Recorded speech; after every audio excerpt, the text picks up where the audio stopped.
which one of the factors responsible for the South Indian rebellion?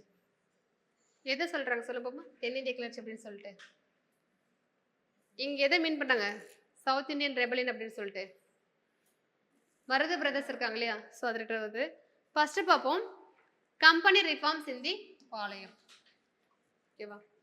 Statement correct தான். பாளையங்களில் கம்பெனியின் சீர்திருத்தங்கள்.